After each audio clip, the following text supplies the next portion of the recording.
Bom dia, hoje é dia 25 de janeiro, hoje um pouco mais tarde, porque ontem eu tive a primeira vigília do Legacy, então tive, voltei tarde, então eu trouxe agora nosso devocional do dia, o devocional onde eu leio tanto o, o devocional da manhã quanto o devocional da noite. Mas antes, vamos começar com a nossa oração. Pai querido, que o Senhor esteja presente do começo ao fim da leitura desse devocional. Que o Senhor traga para essa live todas as pessoas que precisam ouvir a sua palavra, que se encontra em Isaías 63:7 e Romanos 3:31. Espírito Santo, se for necessário, que o Senhor coloque qualquer palavra para este devocional. Agradeço por estar conosco nesta manhã. Amém, amém e amém. Sim, muito, Gabriel. Vamos lá para a leitura da introdução do livro do profeta Isaías, da Bíblia Spurgeon. Autor e período da escrita. O livro se apresenta como a escrita de um homem, filho de Amós. A inscrição do livro data da sua atividade profética, como abrangendo os reinados de 4 reis de Judá: Uzias, 783 a 743 a.C. O chamado de Isaías é datado do último ano deste rei. Jotão, 742 a 735 a.C. Acás, 735 a 716 a.C. e Ezequias, 716 a 686 a.C.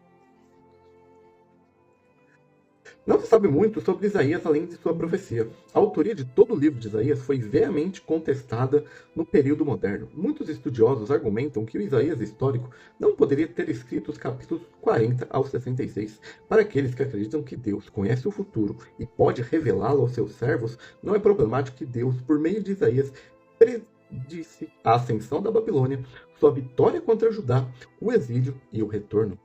No capítulo 6, versículo 1, registra que Isaías recebeu seu chamado profético no último ano do reinado de Uzias sobre Judá, cerca de 742 a.C. O reinado de Uzias foi uma época particularmente próspera na história de Judá, mas nuvens de tempestade estavam no horizonte.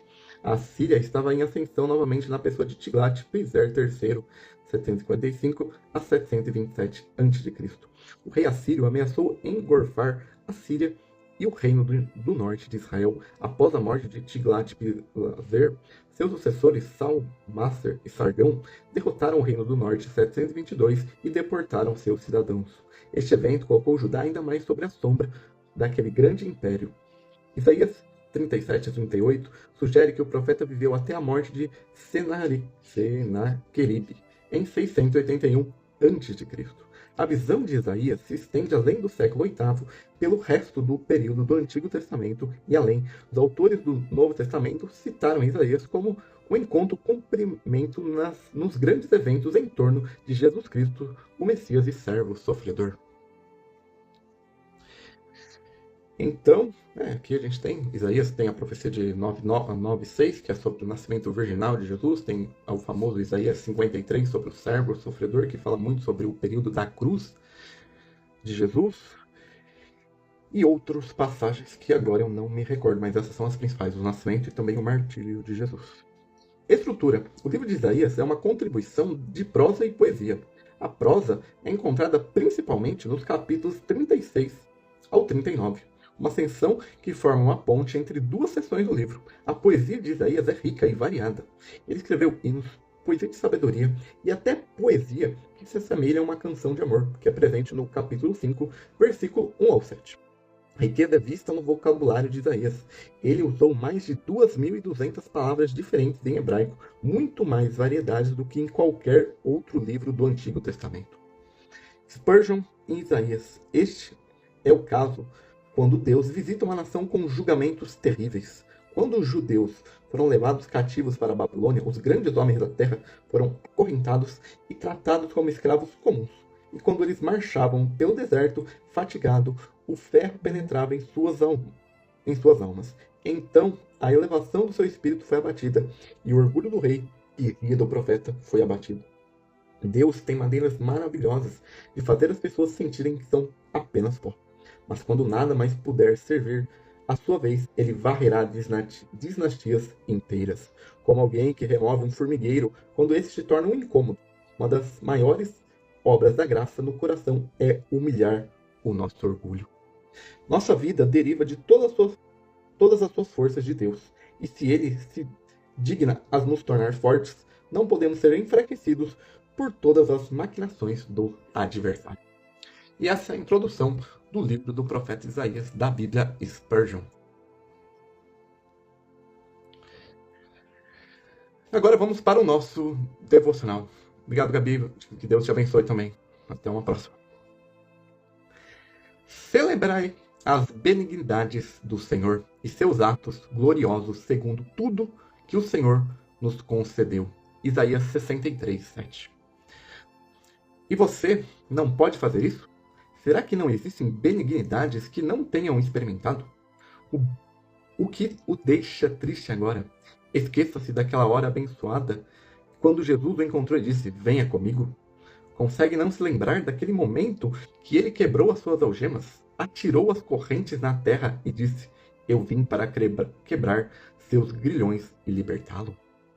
Ou se o amor dos noivos foi esquecido, certamente deve haver algum momento precioso ao longo da estrada da vida que não ficou recoberto de musgos, onde você pode ler um final feliz, memorial de sua misericórdia em sua vida?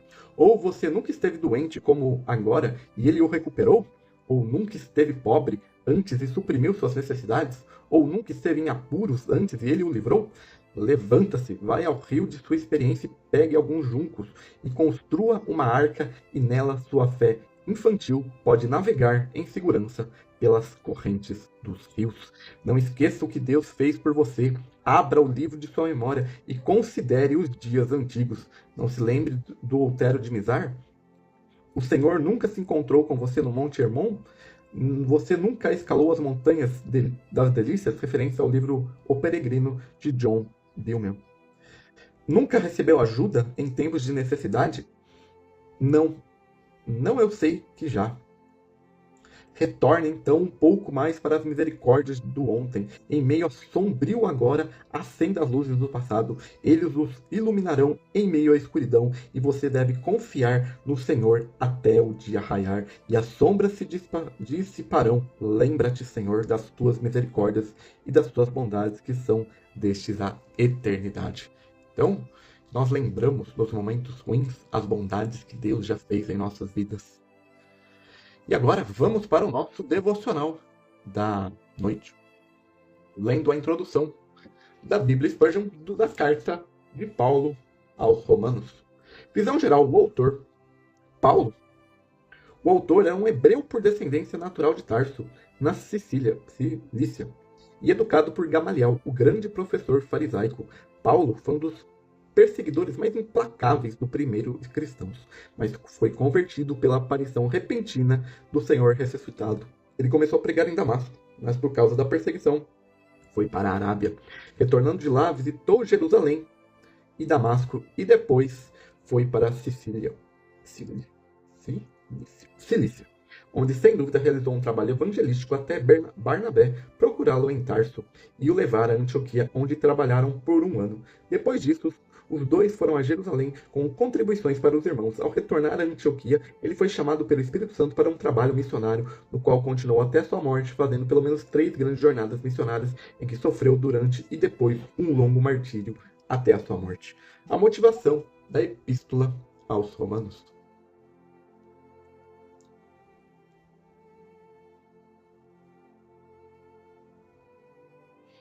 Depois eu vejo.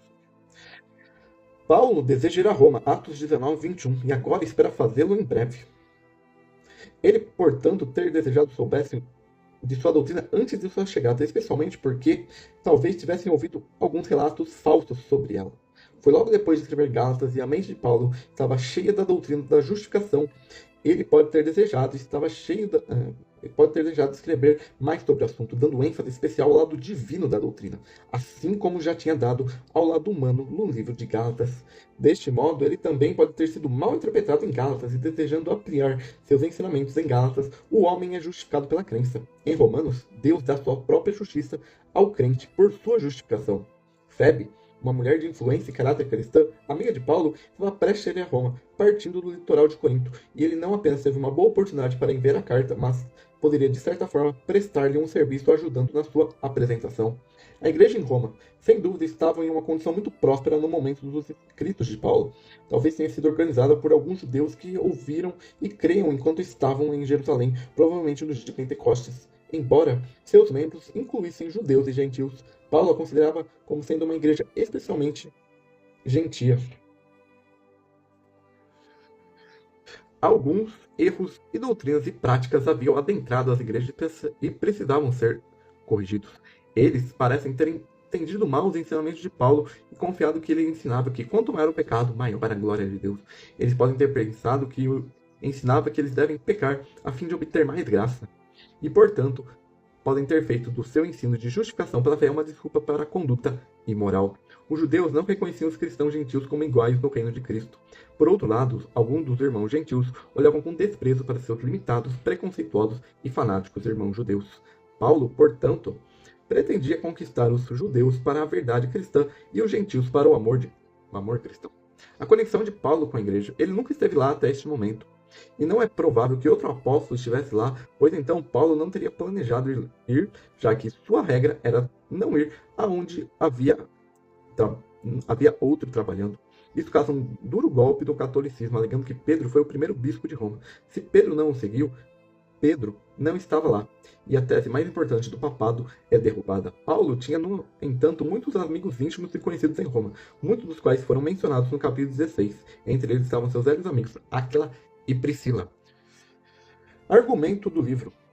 As doutrinas do livro são consideradas e discutidas sobre grandes proposições principais. Todos são culpados diante de Deus, tanto judeus quanto gentios. Todos os homens precisam de um Salvador. Cristo morreu por todos os homens. Todos nós, pela fé, somos um corpo em Cristo.